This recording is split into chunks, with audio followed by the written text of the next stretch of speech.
Discharge कर दिया गया है। लेकिन अब जानकारी मिल रही है, बड़ी खबर आपको बताने जा रहे हैं। क्राइम ब्रांच इन दोनों सांसदों से इस धक्का मुक्की कांड को लेकर पूछताछ कर सकती है।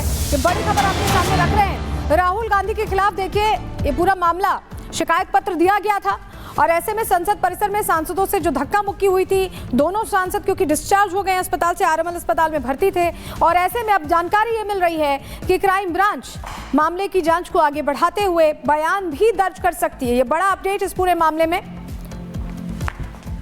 आरोप राहुल गांधी पर लगे थे। प्रताप सारंगी ने खास तौर पर बताया था कि कैसे उन्होंने पहले मुकेश राजपूत को धक्का दिया और उसके बाद वो उनके ऊपर गिर गए, जिससे वो चोटिल हो गए और दोनों को आरएमएल अस्पताल में भर्ती कराया गया था।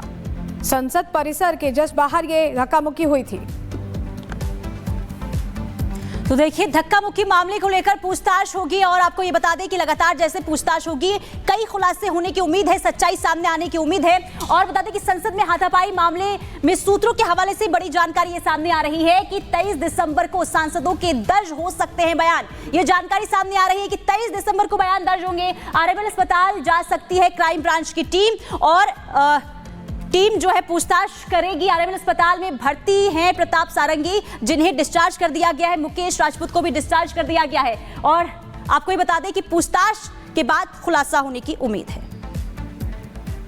और हमारे साथ हमारे सहयोगी साहिल सीधे जुड़ रहे हैं, उनका रुख कर लेते हैं। साहिल, जिस तरह से धक्का मुक्की का पूरा प्रकरण हुआ था, सारंगी साहब ने तुरंत ही बताया था कि कैसे वो चोटिल हुए और ऐसे में अब बयान दर्ज होगा दोनों का ही, मुकेश राजपूत का भी और प्रताप सारंगी का भी। क्या कुछ अपडेट?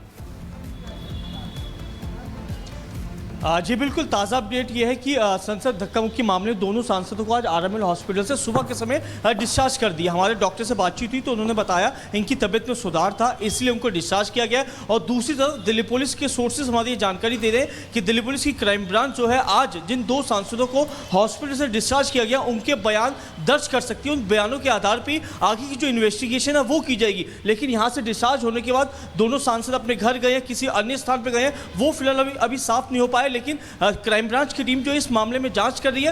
पहले ये पूरा मामला जो था दिल्ली डिस्ट्रिक्ट पुलिस के पास था, लेकिन हाई प्रोफाइल पॉलिटिकल मामला है। इस मामले को दिल्ली पुलिस की क्राइम ब्रांच को सौंपा गया। क्राइम ब्रांच की इंटर स्टेट सेल जो टीम है, डीसीपी संजय सेन, वो इस पूरे ऑपरेशन को देख रहे हैं और माना जा रहा है कि बयान दर्ज होने के बाद जिस जगह पर घटना घटी थी संसद के अंदर, वहाँ के सीसीटीवी कैमरे, मोबाइल फुटेज और जो वहाँ पे कैमरामैन मौजूद है उनकी जो फुटेज है वो देखी जाएगी। और सीसीटीवी देखने के लिए स्पीकर को लेटर लिखा जाएगा। लेटर के बाद ही आगे के जो स्टेप है वो किया जाएगा। और माना जा रहा है कि आने वाले टाइम पे पुलिस जो है इस पूरे मामले में सीन को रिक्रिएट भी कर सकती है। लेकिन सीन रिक्रिएशन से पहले स्पीकर को लेटर लिखना होगा, उसके बाद ही इस मामले में आगे का जो स्टेप है क्राइम ब्रांच ले पाएगी। लेकिन नजरें अब क्राइम ब्रांच की टीम पे टिकी है, क्योंकि क्राइम ब्रांच ने पहले ये जानकारी दी थी कि वो हॉस्पिटल में एडमिट है, वो अपने बयान देने के लिए अभी उनकी तबीयत में सुधार नहीं हो पाया, लेकिन आज डिस्चार्ज हो चुके हैं। क्राइम ब्रांच सोर्स बता रहे कि आज वो जा सकते हैं और दोनों सांसदों के जो है बयान रिकॉर्ड करेंगे। उसी बयानों के आधार पर पुलिस की इन्वेस्टिगेशन आगे चलेगी। जी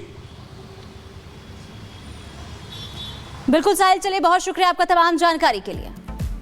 और अब आगे बढ़ेंगे और अब बात करेंगे लखनऊ की, क्योंकि लखनऊ में बैंक चोर गिरोह का पर्दाफाश हुआ है। क्योंकि एनकाउंटर के बाद बड़ी सफलता हाथ लगी है। ये बड़ी जानकारी लखनऊ से सामने आ रही है। तो लखनऊ में बैंक चोर गिरोह जो कई मामलों में देखिए ये संलिप्त थे और उसके बाद एनकाउंटर के बाद ये बड़ी सफलता हाथ लगी है।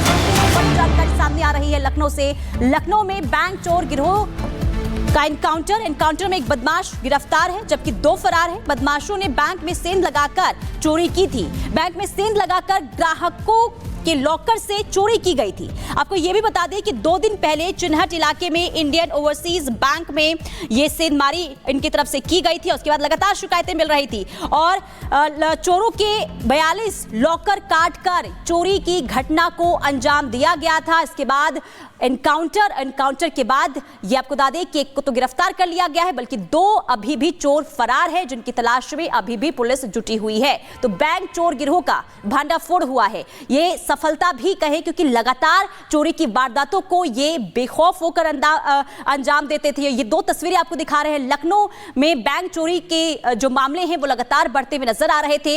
आरोपियों का एनकाउंटर इसके बाद हुआ, क्योंकि गुप्त सूचना मिली थी पुलिस को और इसके आधार पर कार्रवाई हुई और एक्शन लिया गया। एनकाउंटर हुआ और एनकाउंटर में एक को तो गिरफ्तार कर लिया गया है, बल्कि अभी 2 जो चोर हैं वो फरार चल रहे हैं और उनकी तलाश भी अभी पुलिस कर रही है। तो ये 2 तस्वीरें आपको दिखा रहे हैं। लखनऊ में बैंक चोरी की जो तस्वीर है वो लगातार देखने को मिल रही थी। मामले लगातार निकलकर सामने आ रहे थे और इसके बाद गुप्त सूचना के आधार पर आपको बता दें कि पुलिस ने ये बड़ी कार्रवाई की और इसके बाद एनकाउंटर हुआ। एनकाउंटर में एक चोर को गिरफ्तार कर लिया गया है और 2 अभी भी फरार चल रहे हैं। तो बदमाशों ने बैंक में सेंध लगाकर चोरी की घटना को अंजाम दिया था। आपको बता दें कि ग्राहकों के लॉकर को ये काटा करते थे और उसके बाद चोरी की घटना को अंजाम दिया करते थे।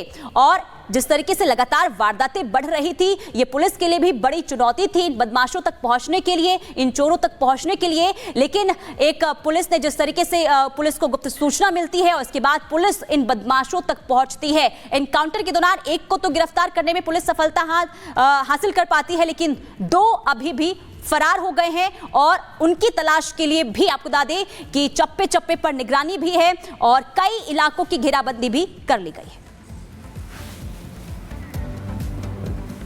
और चलिए आगे बढ़ते, बात अब दिल्ली की करेंगे, जहां दिल्ली की जंग जीतने के लिए आम आदमी पार्टी ने पूरी ताकत यहां झोंक दी है और मुफ्त की रेवड़ी पर पहले चर्चा की गई, लोगों से फीडबैक लिया गया और अब महिलाओं के लिए बड़ी घोषणा कर दी गई है। केजरीवाल ने दिल्ली की महिलाओं के लिए महिला सम्मान योजना की शुरुआत कर दी और इसके तहत हर महिला को, अगर आम आदमी पार्टी की सरकार बनती है इस बार भी, तो हर महीने 2100 रुपए की सम्मान राशि दी जाएगी। और ऐसे में सवाल यही है कि क्या दिल्ली में अब भी रेवड़ी कल्चर के जरिए ही सत्ता का रास्ता निकलने वाला है? रिपोर्ट आपको दिखा रहे हैं।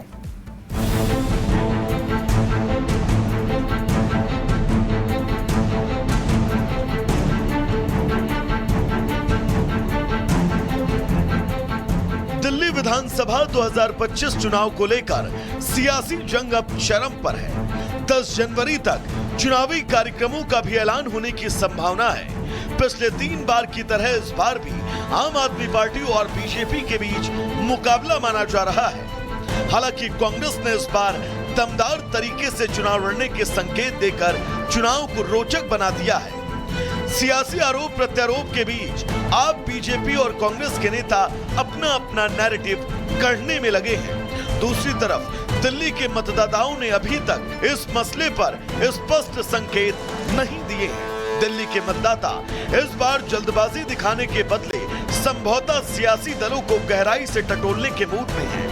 फिलहाल जिस मसलों पर राजनीतिक दलों के बीच गहमागहमी है, उसमें फ्री की रेवड़ी जैसे अहम मुद्दे हैं और उसमें सबसे आगे आम आदमी पार्टी ही निकलती दिखाई दे रही है। आपने चुनाव से पहले सरकार की तरफ से दी जा रही मुफ्त सुविधाओं का प्रचार करने के लिए रेवड़ी अभियान शुरू किया ताकि मतदाताओं के बीच पार्टी का प्रभाव मजबूत किया जा सके। ऐसे में सवाल यही है कि क्या मुफ्त का दांव जिताएगा चुनाव? अरविंद केजरीवाल भले ही इस चुनाव में घिरते हुए नजर आ रहे हों, लेकिन वो चुनाव जीतने का कोई ना कोई नायाब तरीका ढूंढ निकालते हैं। रविवार को उन्होंने चुनावी संजीवनी के साथ साथ महिला सम्मान के रजिस्ट्रेशन की घोषणा कर विरोधियों को टेंशन में डाल दिया। आपको कहीं लाइन लगाने की जरूरत नहीं है, आपको अपना टाइम खराब करने की जरूरत नहीं है। हम आपके घर आएंगे, हमारी टीम्स आपके घर आएंगी और आपके घर में जितनी भी महिलाएं हैं उन सभी महिलाओं का रजिस्ट्रेशन करके आपको एक कार्ड दिया जाएगा, रजिस्ट्रेशन कार्ड। दूसरा, हमने ऐलान किया था संजीवनी योजना। इस योजना का भी लोग बहुत बेसब्री से इंतजार कर रहे हैं। तो जो हमारी टीम्स घर घर जाएंगी वो दोनों योजनाओं का रजिस्ट्रेशन करेंगी। मुफ्त रेवड़ी कल्चर को लेकर एक बार फिर से दिल्ली सहित पूरे देश में चर्चा गर्म है। केजरीवाल खुलेआम कह रहे हैं कि हम ये रेवड़ी दे रहे हैं। हालांकि बीजेपी को आप सरकार की रेवड़ी पर सख्त ऐतराज है। इस प्रकार की योजना की घोषणा पंजाब में करी थी कि ये पंजाब की महिलाओं के खाते में पैसे देंगे। आज तक 1 रुपया पंजाब की बहनों के खाते में अभी तक नहीं आया है। मैं पूछना चाहती हूँ कि क्या महिला सम्मान केवल आपके लिए एक चुनावी जुमला है? रेवड़ी बांटते हुए आम आदमी पार्टी की सरकार खुश है। अब मुफ्त की रेवड़ियां बांटकर वोट बटोरना भारत के सियासी दलों का मुख्य हथियार बन गया है। अब दिल्ली के लोगों को तय करना है कि उन्हें ये मुफ्त की रेवड़ी चाहिए या फिर नहीं। Bureau report, Republic Bharat.